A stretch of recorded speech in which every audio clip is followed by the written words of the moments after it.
शास्त्रीय है। तो बाप दादा सभी बच्चों को यही इशारा देते हैं कि पूरा पूरा वर्षा 21 जन्मों का ही लेना है। क्या 21 जन्मों का वर्षा लेना है। लेकिन इससे पहले शर्त क्या बता दी?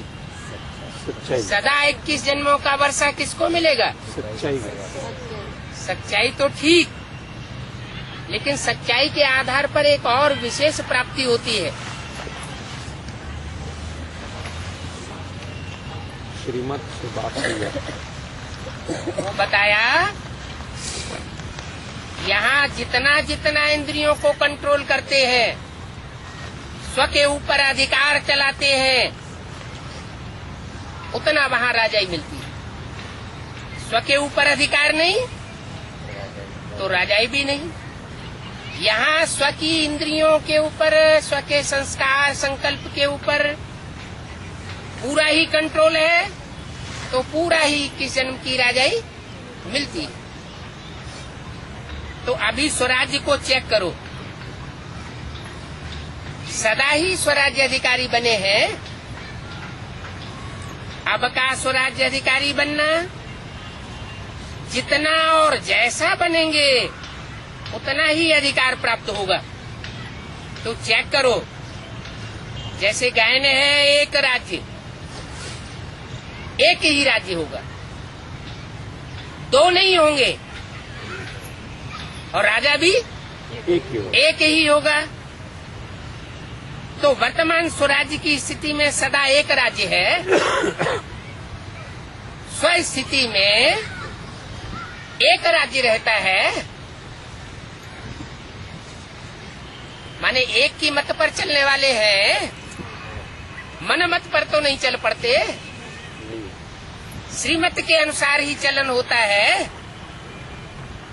स्वराज्य है, वह कभी कभी पर राज्य भी हो जाता है। पराया राज्य माना रावण का राज्य, 5 विकारों का राज्य। विकारों के वशीभूत तो इंद्रियां नहीं हो जाती है। कभी माया का राज्य अगर है तो पर राज्य कहेंगे या सुराज्य कहेंगे? क्या कहेंगे? पर राज्य हो गया तो सदा एक राज्य, पराधीन तो नहीं हो जाते हो। कभी माया का, कभी स्व का। इससे समझो कि संपूर्ण वर्षा अभी प्राप्त हो रहा है अथवा नहीं हो रहा है, ये समझ सकते हो। हुआ नहीं है क्योंकि सदा शब्द अंडरलाइन नहीं किया है, हो रहा है। तो चेक करो, सदा एक राज्य है, एक धर्म, धर्म अर्थात धारणा। तो विशेष धारणा कौन सी है?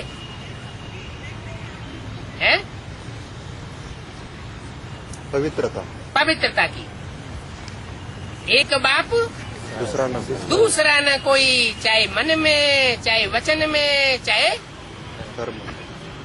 कर्म इंद्रियों के कर्म में। एक बाप दूसरा न कोई,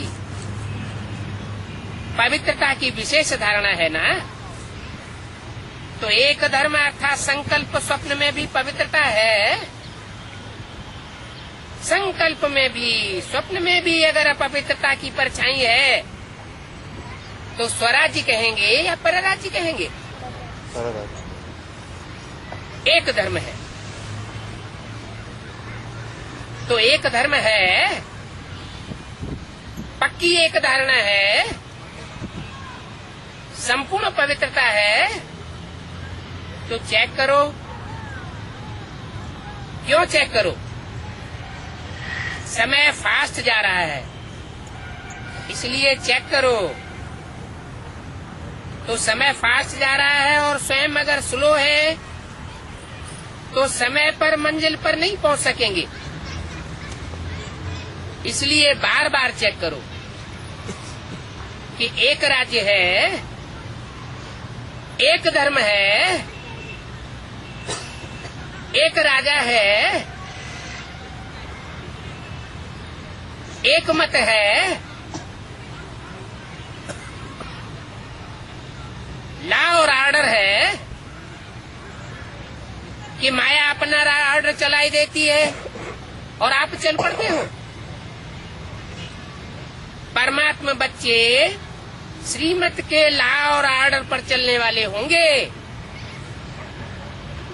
श्रीमत के अलावा कोई भी परमत अथवा मनमत मिक्स करने वाले नहीं होंगे। माया के लॉ एंड ऑर्डर पर नहीं चलेंगे। तो चेक करो, सभी भविष्य के संस्कार अभी दिखाई दें, क्योंकि एक धर्म, एक राज्य, एक मत पर चलने के संस्कार अभी दिखाई देने चाहिए और सिर्फ लास्ट समय में दिखाई देंगे तो अल्पकाल का मिलेगा, और अभी से दिखाई देंगे तो सदाकाल का मिलेगा। वहां ये संस्कार नहीं भरने हैं, यहाँ ही भरने हैं। तो देखो,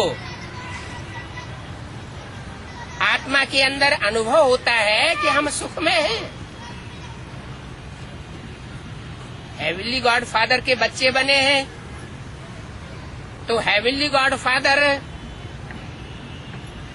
बाप अरबपति, तो बाप का बच्चा पैसे पैसे के लिए मोहताज होना चाहिए क्या? नहीं। सुखदाता के बच्चे, सुख के सागर के बच्चे सुख ही अनुभव करना चाहिए ना, कि कभी कभी दुख अनुभव करते हो। सुख है जीवन में, वर्तमान जीवन में सदैव सुख का अनुभव करते हो। चेहरे से, आंखों से, वाइब्रेशन से किसी को दुख की अनुभूति तो नहीं होती, अपने को तो नहीं होती। क्यों? क्योंकि श्रीमत है दुख देना नहीं है और दुख लेना भी नहीं। शांति है, कभी अशांति तो नहीं आती। कर्मेंद्रियों में अशांति तो नहीं झलकती। मनसा के वाइब्रेशन में कभी अशांति तो महसूस नहीं होती। वाचा से भी अपने को, अपने संसर्ग में आने वालों को हमारी वाचा से अशांति तो अनुभव नहीं होती। शांति है, सुख है, संपत्तिवान है। संपत्ति नहीं होती है तो भी दुख अनुभव होता है। सुख अभी साधनों के आधार पर तो नहीं है कि ढेर सारे साधन हैं तो सुख महसूस कर रहे हैं, और साधन तो आज है, कल नहीं रहेंगे। आज भी ऐसे होता है, बिजली है कब चली जाए, फोन का कनेक्शन है कब बंद हो जाए कुछ पता नहीं, मोबाइल का कनेक्शन है कब खिर खिर करने लगे। तो जो भी साधन है वो अल्पकाल के साधन के आधार पर तो सुख नहीं महसूस करते हो। अतीन्द्रिय सुख है, क्योंकि साधनों का सुख तो इंद्रिय महसूस करती है। मन को सुख में ले जाने के लिए, रखने के लिए साधनों के सुख की आवश्यकता नहीं होनी चाहिए।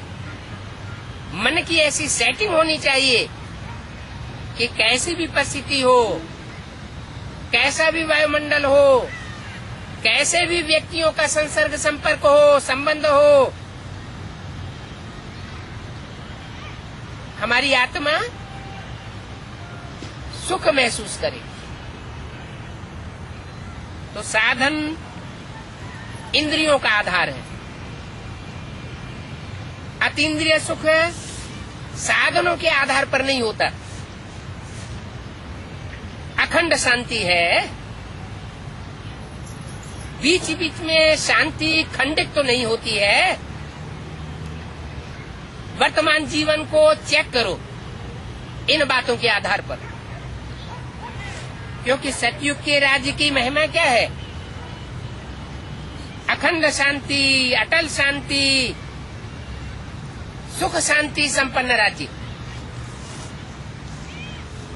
संपत्ति से क्या होता है? संपन्नता होती है।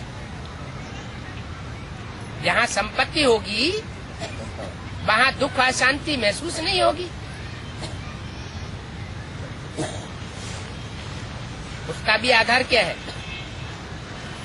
भक्ति मार्ग में भी कहते हैं, जहाँ सुमति तहाँ संपत्ति नाना, और जहाँ कुमति तहाँ विपत्ति निधाना। तो श्रेष्ठ से श्रेष्ठ मत हमको मिली हुई है, तो संपत्तिवान होने चाहिए ना। सब प्रकार की संपन्नता है, खाने की, पीने की, रहने की, वस्त्र की, मकान की। कमी तो महसूस नहीं होती है, दुख तो अनुभव नहीं होता है। सर्व संपत्ति है, सब प्रकार के गुण, शक्तियां, ज्ञान, ये संपत्ति है ना। उसकी निशानी क्या होगी? अगर मैं संपत्ति में संपन्न हूँ तो उसकी निशानी क्या होगी? है संतुष्टता, प्रसन्नता। सर्व प्राप्ति का आधार है संतुष्टता, और असंतुष्टता अप्राप्ति का आधार है। अप्राप्ति का साधन है। तो क्या करो, एक भी विशेषता की कमी नहीं होनी चाहिए। तो इतना रोज अपने को चेक करते हो या नहीं करते हो? है? चेक करते हैं।